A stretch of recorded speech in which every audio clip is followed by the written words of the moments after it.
5, 4, 3, 2, 1. Behind the scenes, behind the curtain. These are the stories that'll make you glad you became an accountant. This is Soundwaves TMI. Hey, how's it going, everybody? It is time for a little Soundwaves TMI. I'm Steven Kirk. He's Dennis Willis. And we're going to chat a little bit about a few things. Oh, I have to talk now. Yeah, no, go ahead. All right. Go ahead. I want to drink my beer, actually. This is pretty tasty. Go ahead. So what we're going to talk about this week is we're going to talk a little bit about not just movies, but we're going to talk about the process of the critical analysis of film. Right. Well, that sounds official, doesn't it? That does. Very official. Very official. It's going to sound more official the deeper into this beer we get. Or it could be just a couple of dipshits talking about movies they like. No, but it actually is it is a little bit more official than that, though. It is. It is. For you, anyway. Well, I mean... No, actually for both of us. But for both of us. I in my other life, I have been a film critic, and I do so occasionally, although there's not a lot of outlets anymore because newspapers are closing. Whole other subject. But I'm part of two different voting groups, which is super cool. It is the San Francisco Bay Area Film Critics Circle and the Critics' Choice Awards. And what's cool about that is that everybody knows the Oscars and everybody knows the Golden Globes. Well, before all that stuff happens, there's award shows like the Cannes Film Festival. There's things like that kind of shape the way the more acclaimed films are going to be. And I don't look at this like, everybody's like, who cares about the Oscars? And okay, fine. I hear you. For me, though, it's like, these rich people giving each other a pat on the back. Okay. I'm not looking at it that way. The way I look at it, it's an elevation of the art. It is taking those films that might have slipped through the cracks and going nudge. Because when I was a kid, and I can't speak for you, but when I was 12, 13, I was like a little movie nerd. And I'd watch the Oscars, and there's all these movies I'd never heard of before, all these artsy-fartsy movies. And I'm just like, And the very idea that they'd made it to like the finals meant something to me. I was like, oh, I should seek that out. And so that's where I started to actually develop kind of a barometer of like, Friday the 13th movies are cool, but Chariots of Fire has got something else going on. And so I kind of, you kind of grow a sliding scale from that. So I've always appreciated the idea of kind of like, no, Transformers is going to be fine, but what you need to do is you need to see this little movie made for $5 million because it's awesome. I'm always about that. I'm always about the discovery. And so for me, award season is my chance to watch killer movies that have slipped through the cracks, and it's my chance to go nudge and maybe, do my part that these films get nominated and then more people hear about the substance, for fuck's sake. That movie is absolutely body horror, bonkers insane. And yet it is all about, how it's a statement about how we treat women in the world, in the industry, in the arts. And it's super prescient. It's super disturbing and made in a very singular, disturbing way. Fuck yeah. Push that out. You know what I mean? Well, I think that the Golden Globes in particular kind of, because it was always about the Oscars, and then the Golden Globes started getting some traction, because you've got the international film critics and everything. So you're hearing about stuff that you may not have for the Oscars. But then when the Critics' Choice Awards came along, that really, for me, was the one that made me sit up and start taking notice.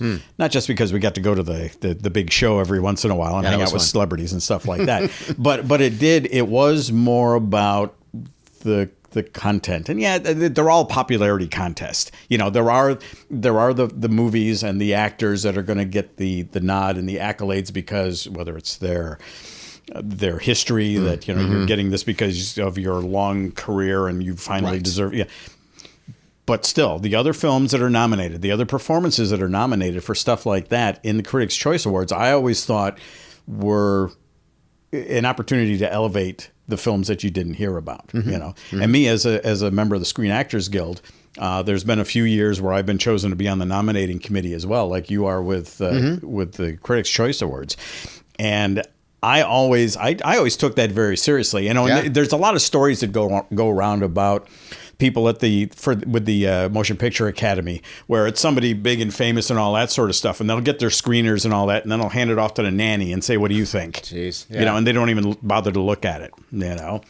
I always took it as sort of like a responsibility to look to find those performances that need to be drawn out, because movies like a Transformers or something like that that's making $1 billion at the box office, it doesn't need the help as far as getting it out in front of people.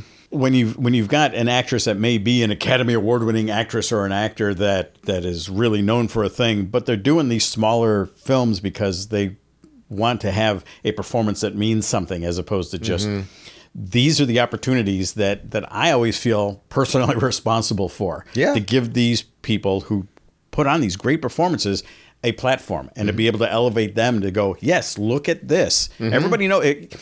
Because these smaller films, they don't get advertised. You know, you're not seeing ads every 15 seconds on TV, or your YouTube getting interrupted by here's an ad for this, And that's a great point, actually, because I tell people, like, what have you seen this? That's when I was doing it regularly on the radio. I mean, I get stopped in the freaking store where somebody I've never seen before goes, "You seen any good movies?" Yeah, I like this one. And they're like, never heard of it. Well, the reason you've never heard of it is because it doesn't have $100 million of advertising budget behind it. Doesn't mean it's any less good a movie. In fact, it probably means you heard about the big $100 million movie because they need to make $1 billion on that one. I agree with you. It is a huge responsibility. And I don't take it lightly either. I remember the very first time I voted, I was like, oh, wow, like this is my chance. Like, especially because here's the way it works. You can nominate anything. Like you can, when you start, you can be like, here's my, and then based on those, this pile of movies, they cull from that, whatever the 5 or 6 or whatever nominees are going to be. And then you vote on those. And so that first round, you can elevate anything. There's been times when I've pushed some crazy shit to the fore and it just never works. And there's other times where it's caught. Like the time and I'm very proud of this actually, because it was, I won't say it's my idea, but there was a few of us who had the same idea. And that was to take, from War of the Planet of the Apes, it was Andy Serkis, who did a motion capture performance as Caesar. It was a human-driven performance with a digital skin. No different than Gary Oldman wearing a fat suit and winning an Oscar for that. This was just a digital skin, and it was a phenomenal performance, and we nominated him, and he freaking won. And there was people in the room going, oh, but that's just special effects. No, it's not. And so when you have that opportunity to go, no, that's different and special, and to elevate that, I take that very seriously. I love it. I mean, because I've been a member of SAG for 25 years, and once they start sending out screeners and stuff like that, initially it's just cool to get a bunch of movies. It's cool, it's fun. But when the nominating committee thing, because what happens is, you've got this big body membership for the Screen Actors Guild, and then they randomly pick a percentage out to be the nominating committee, which is kind of like it's what you do, what your process is. So a handful of times over the decades, I've been chosen to be on a nominating committee where I get to put get to put my thoughts towards what I think should be nominated. And that is something where I do make it a point to sit down and watch everything. And once it gets to the point where everybody's nominated and you've got 5 to choose from, it's a little easier, but I still, I always enjoy. And one of the things with SAG, and I don't know how much they do this with the Critics' Choice, is we get screenings that we get to do down in LA, and we do stuff where the actors will come out and there'll be a Q&A. There'll be a screening of the film, and then the director and the main actors will be there. So you'll get a chance to participate. And sure, a lot of it is because you want to come out and be able to, rub shoulders with Ryan Gosling,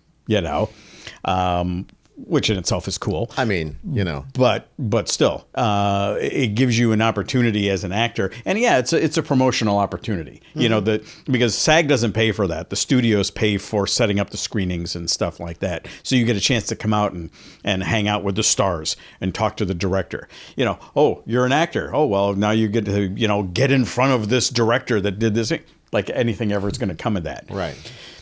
So it's sure there's a promotional reason behind it that they're doing it, but still I appreciate the opportunity to be able to see a movie with peers and get to talk to the director and the actors and the producers about the process. Because to me, that's important. I'm not doing it just because I want to be there and hang out with celebrities. I'm doing it because I'm interested in the craft.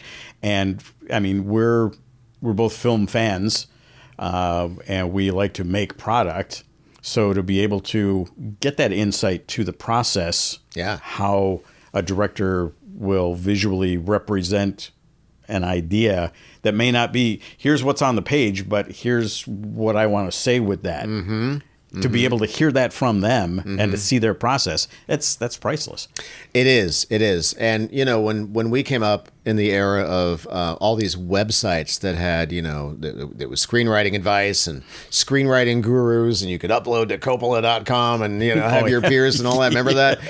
So, and there's a certain way you write a script. And what I found recently that's really interesting is that all that mold is being broken. Like, if you can find the script, I keep talking about the substance. I liked it. I didn't love it. I mostly loved it. I love the idea of it because there was such a singular vision. And the filmmaker, she wrote this very strongly worded document that became a film. And when you read that script, the symbolism is highlighted with bold. There are photos of things in the script. There's big words that you can't miss to take half the page. And it's just like, well, she meant that shit. But it was brilliant. As at just reading a script and trying to assign visuals to it, I didn't have to, because it was written in such a visceral way. And the points were underlined where I'm like, I get it. I get it on page 1, and I'm still reading on page 30, and it's a phenomenal document. So I'm like, hats off. That's and that's amazing that the medium has evolved to the point where it can be that. Because it was always up until like a decade ago, it was structured. Oh yeah, this is the way you do it. This is the way you do the thing, and it's become more freeform now. And and it's very freeing to be able to express yourself like that. So like I'm working on this TV series that I'm trying. I was going to bring that up, and so I've talked to people who have been showrunners on very popular shows. I've talked to people who have produced film and television, and just trying to find out what the temperature in the room is, how things should be presented, and how they should be shared. And I've had every this is the thing that drives me crazy, because once again I'm trying to figure out the best way to move forward. So here's the thing I've got. How do I move forward? What's the best way to do that? And the one consistent thing is a pitch deck, which is, here's the elements of the show, here's the nuts and bolts of what goes into the show. But once you get that, then what do you do? So I've talked to one person who said, as soon as I said I have a pitch deck, the first thing out of her mouth was, well, what's the ask? Which is, what's your budget? I don't know. I created this thing. I don't know how much it's going to cost. $100 million. Sure, let's just go with that. And even that, even the conversation back and forth that I had with her was, so what do I have to know here? Do I have to know how many coffee cups craft services is going to have to go for 4 seasons to get 80 episodes? What? But then I talked to somebody else who's been in production constantly for the past 25 years. And I said, so this person told me I had to worry about the budget. And they're like, no, you don't have to worry about the budget. That's what a producer's for. No, what you got to do is you got to attach people to it. You got to create a package. You got to, and it's like, so which is it? Do I need to have a budget? I need to? And the answer is yes. But that's the thing. It's kind of it really is kind of like the Wild West now. Yeah. Because the way that you're talking about that script, the way that the script is presented in more of a visceral way than just a certain font, a certain type size, and a certain number of pages and all that sort of stuff. No, it's a living document. Dude, I just found the script. One of my all-time favorite action movies is Mad Max Fury Road. I love that film. Oh, yeah. And seriously, look up the script, because I'd never seen it before. And the reason I say seen it as opposed to read it is because it's 200 pages of drawings. It's basically like he storyboarded the whole script, because there's no dialogue. It's like pure, there's some dialogue, but I mean, it's not like Max drove, whatever, Furiosa, no, it's like, here's what it's going to look like. Here's what the next frame is going to look like. It's all storyboarded out. And I'm like, okay, I'm watching the movie. Yeah. And that's like, There are no rules. There are no rules. But I get that. If you're a visual director like a George Miller, then that's how you tell your story. You've got this vision in your head of how it's going to look on the screen. So you draw the screen. And I need $150 million for what? This.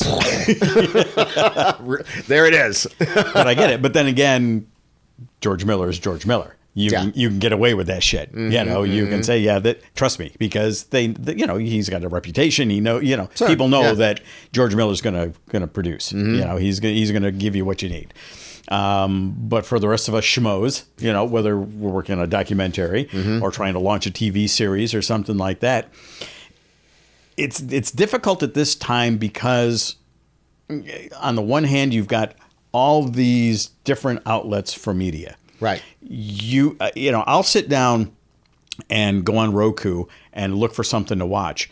And there is literally 100 different networks, channels, whatever. And each one of those, I'll go on to stuff and I'll see, here's this series with this person who I know. And this, I know that and you find out that the thing's been on for like 4 seasons or something like that. Right. I've never heard of the fucking thing. I have absolutely no idea. I have no conscious idea of what this is. Dude, all the time. Like, I get a Hollywood Reporter, blah, blah, blah. So-and-so is going to go off the air after 7 years. And I'm like, 7 years? Like, what? I've never heard of it. and how does that happen in this day and age where there's a finite amount of money, but the structure for it and the platforms for it is infinite. It seems like. Sure, content is king right now. Yeah. So, but on the one hand, it's freeing. On the other hand, it's like, what the hell do you do? I mean, it's not like there's 3 networks or there's 4 or 5 networks if you get into back 25 years with Fox and WB and stuff like that. Now all of a sudden there's 100 different places, and you look at you're being conservative right now. I mean, there's thousands of places. I mean, and I get it, and that's why they say just pick up a camera and make a movie. Because there's no better way. Christopher McQuarrie, I just shared that thing with you. He's the writer and director of Usual Suspects, won an Oscar. He does all the Mission Impossible movies. And he had this brilliant kind of Twitter screed a couple of years ago that was like this 23, 24 point thing. Somebody asked, like, what do I have to do to get my script in front of people and make my movie? And he's like, you're asking the wrong questions. And his whole point was like, you want to do it? Do it. You want to learn it? Learn it. The internet is infinite. Like, pick up a camera and do the thing, which is difficult when your project is going to cost a lot of money. That is the difference. If you want to shoot a small, intimate, coming of age film where you can get a few actors together and go shoot a few things, if you've got something that's got a bigger canvas, you're not going to be able to just go out and shoot something in a shopping mall and make it a whole thing. Unless you learn the visual tools to do it. I mean, my kid could probably turn any modern shopping mall into one from the 80s. But that's true. And okay, so the show I'm looking at is an 80s show that takes place in a shopping mall. That's the So yes, in theory, you could green screen the whole fucking thing. You could put up boxes and green stairs, and you could just put. But I'm more of the visceral guy. I want to have a physical set. I visualize. It's one of those things. Something I've recently been doing is trying to manifest by doing positive visualization. Oh, come on. But, CHASTA is going she's going to smack you upside the head when she sees. She's going to, hey! Yeah. But one of these things I've been looking at recently is visualizing a moment where it has happened, kind of thing. That's right. And the moment that I'm visualizing is me standing at the top of the escalator with the video store behind, looking down over the courtyard with the big centerpiece, And that moment when I'm standing there, when the thing is actually happening, that's what I'm trying to manifest. It'll happen. So, but that's different from smaller independent films where you can do a Kevin Smith thing. You can do a Clerks thing. You can pick up a camera. You can grab your cell phone and go out and shoot stuff and cut it together. Yeah. And there are people, especially with genres like horror or something like that, where it doesn't matter how shitty your special effects are or something like that. That's part of the charm, where you can do stuff on your computer now that we couldn't do 5 years ago, 10 years ago. And even if it's bad, it's still good enough. You look at the stuff that's going into public domain, like the Winnie the Pooh shit and everything, right. Where they're, Popeye. and like that Winnie the Pooh thing in particular, they've got like 3 movies that are out now based on the Blood and Honey and whatever. Yeah. And it costs nothing probably, or next to nothing, because you get a bunch of guys together that can do the thing. Good on them, it's fun, but you've got an audience for that sort of stuff, but it's still going to be kind of limited. If you get something like, and if you're lucky, something takes off, because you take a look at like the Terrifier stuff, right? With Art the Clown and the original really, really low budget stuff. But now that character has actually gotten into the zeitgeist, and now they're making bigger budget films. Well, like $1 million though. I mean, the thing is, they're still super low budget, and you're going to shoot something for $1 million and make 70. Yeah. That's a good return on your investment. That's a great return on your investment. Yeah, and I hope that they don't make the mistake that the Saw movies made, because that's what Saw had going on for a while, is they would make things for, make movies for $500,000. So that first one cost like $500,000. And then they started adding stars and budget, and Chris Rock's in this one, and it cost $50 million. Yeah, come on. And it diminishes the whole thing. The Blair Witch Project. Oh, yeah, just sure. as for instance, right. They took that name, Blair Witch, and they applied it to something that had absolutely nothing to do with the first movie at all. They just stuck that name on it because people were paying attention to that name. And people were like, yeah, but it's not. And they burned the whole brand that way. Yeah. It's a risk you take. Right. But it was a stupid risk. This portion of Soundwaves TV is sponsored by Breakers, voted Pacifica's best daytime restaurant, serving classic American breakfast, brunch, and lunch specialties. Great food, friendly staff, and amazing views with outdoor dog-friendly seating. Life is better at Breakers. Open daily from 7 a.m. to 3 p.m. in Rockaway Beach. Check out the menu and plan your next visit at ilovebreakers.com. Do you, Steve, when you watch these movies during awards season, can you identify, that's a crass way of saying it, but when you're connecting with a movie, that process that you were talking about, that finding the authenticity despite the budget or lack thereof, is that something that you find yourself responding to? Because I do. When I see too much CG splashed up on screen, I tune out. I back away from it. When I'm watching a Marvel movie and it's 2 CG things beating each other up in the final act, I'm just like, I'm going to go refill my beer because I don't care. But what I care about is watching humans doing human shit. Like I watched Sonora, and that was, not for everybody. But one of the reasons why it works is because it is a very human story, and it's not always a fun human story either. And but man, you believe every second of it. And that movie didn't cost $50 million. Nope. Well, that's. I'll harken back, and I've brought this story up before when, and this was, Christ, it's over 20 years ago, when there was the opening of the Robert Zemeckis School of Film at USC, and Zemeckis was there, and George Lucas was there, and Steven Spielberg was there, the whole opening thing. 25 years ago, Spielberg said there's going to come a time where it's going to be in the movie theaters, it's going to be the big blockbusters, and everything else is going to be like on TV. There's going to be that separation, and it hasn't come to that exactly yet, because we're almost there. Yeah, you can see smaller films that get a limited release sometimes, and being down in LA, that helps. But for the most part, if you want to see the smaller character-driven stuff, you watch it on Amazon, you watch it on Netflix, and those guys, fortunately for the smaller budgeted, the more intimate storytellers, they've given them a platform to be able to tell that stuff. And they're smart enough to go, okay, so there's the big screen stuff here, and we'll get that in anywhere from 3 to 6 months, where we'll be able to put it on our platform as well.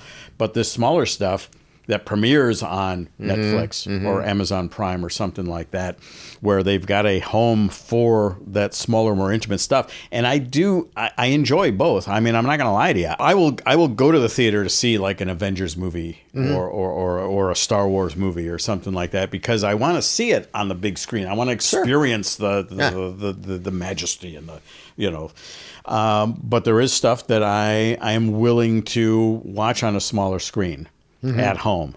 I know you actually kind of prefer just sitting in your house. I do. And watching stuff. I got a nice big screen. I move I don't even sit on the couch. The couch is too far away. So I will move my chair, and especially if it's just me and my wife watching it, like she'll sit on that end of the couch and I will scoot my chair right into the middle. And I got this big 4K screen right in front of me. Yeah, I don't know, man. I guess I got the sound going on, all the bass and the surround. Sign me up, man. I'm just an old school guy then, because I enjoy going to crowd pleasing films with a crowd. Okay. Yeah. I get it. I like sitting in the audience with my popcorn, with my golden flavored topping that's petroleum based golden flavored topping. I like sharing that experience with people that appreciate it. Right. When the whole crowd goes, when something happens. Sure. It's visceral for me that way. You're so romantic, because the thing is, like, most of the time now when you go to, the movie theater, like, I go to screenings where it's like a press screening and people who get to see the movie first. But I also buy a ticket every now and again. And when you go to those shows, there's assholes on the phone. The people talking, blah, blah, blah, blah, blah, blah, blah, like they're fucking shopping or something. And you're like, dude, will you please, do you experience that? No. Really? For the first, like, between 2 to 5 minutes of a movie, people will still be cycling down on their phones and stuff. Yeah. But once things get going and people get engaged, I haven't... I don't go to the theater as much as I'd like to. When I go to a movie, when I'm sitting in a theater, it's with people who want to see that movie, that invested in that movie, that paid, $15 or whatever to be able. I want to go to your movie theater because the movie theaters that I end up buying a ticket to, it's like these people are like, I paid the money so I can sit and talk if I want. Don't do that. Yeah. Please. That's one of the reasons I like going to screenings of films, anniversary screenings and stuff like that, because those people are really invested. I have so much. I love going to what's the screening. It starts with an F. I know. I always mess it up. Yeah. It's not Fandango. It's Fathom. Fathom. Yes. Yep. So thank you. The F word. Yeah. So those are awesome. Like to see, I have a better time seeing movies that I own or on my Blu-ray wall, but I'll go see Smokey and the Bandit or Alien on the big screen. Like we saw Terminator 2. I mean, like if I love it and it's on the big screen, I'll go see that and have a great time doing that. I would rather do that than take a risk with a movie I don't know what I'm going to get. That's an interesting point, actually.